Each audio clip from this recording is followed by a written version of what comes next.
Have you ever wondered about the ultimate question? If there is a God, then who created God? It's one of the most profound mysteries humanity has ever asked.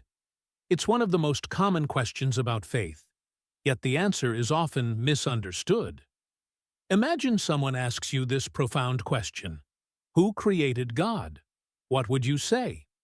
It's a question that seems simple on the surface, but holds the key to understanding the very foundation of our universe.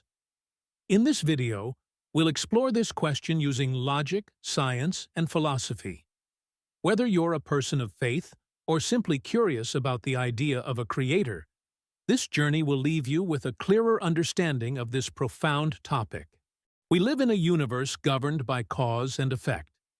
Everything seems to have a reason or a cause behind it. For example, a tree grows because of water, sunlight, and soil. The rain falls because of clouds. The question naturally arises: if everything has a cause, then who or what caused God? Where did God come from? The first thing we need to understand is this: the rules of cause and effect apply to the physical world, the universe we see around us. But God, by definition, exists beyond this physical world. Let me explain further. Let's start with the famous philosopher René Descartes, who said, "I think, therefore I am." What does this mean? It means that the very act of thinking proves your existence. Now let's extend this logic to God.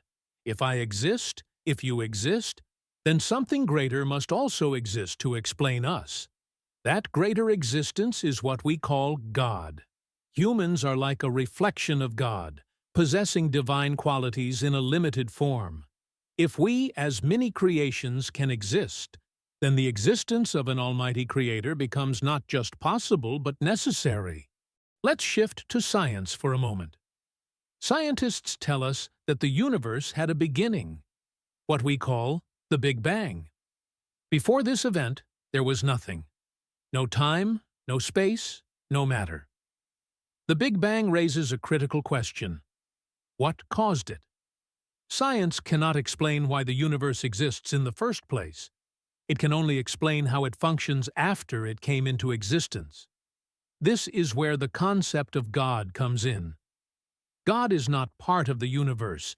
He is the one who caused the universe to exist. Without an uncaused creator, the very idea of creation collapses into an endless loop of what caused what. Over 1,400 years ago, the Quran anticipated this concept. Have those who disbelieved not considered that the heavens and the earth were a joined entity, and we separated them and made from water every living thing? Then will they not believe? Quran 21:30. The universe's existence points to a cause outside of itself, a cause that is eternal and uncaused. In Surah Yasin, Allah says, "When He decrees a matter, He only says to it, 'Be,' and it is." Quran 36:82. Think about a chain of dominoes falling.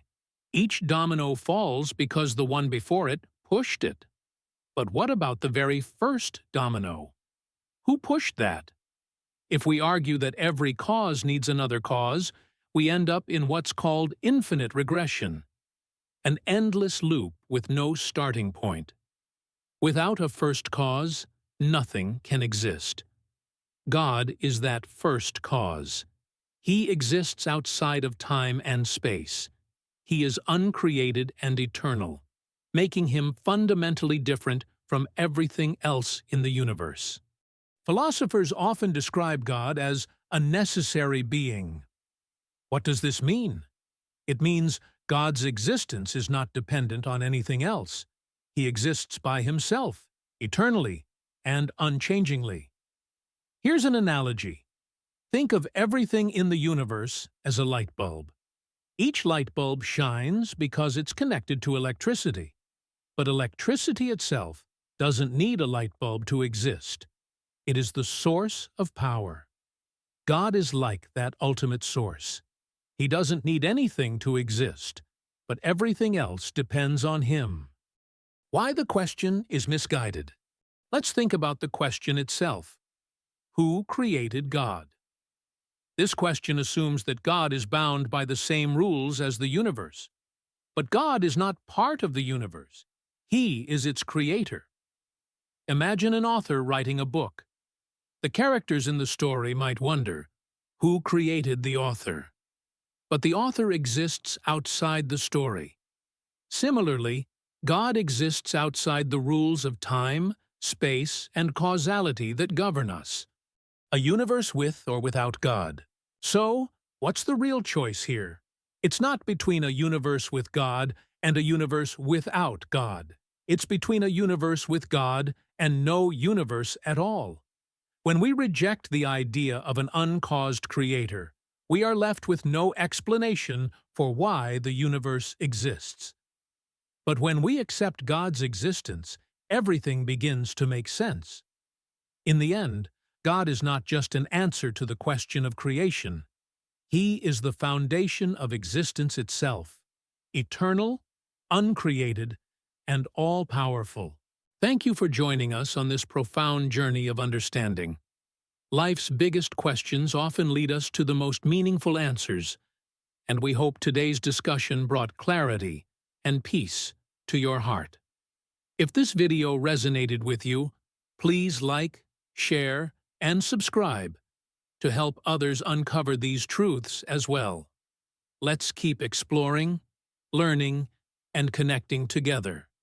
Until next time, stay curious and stay blessed.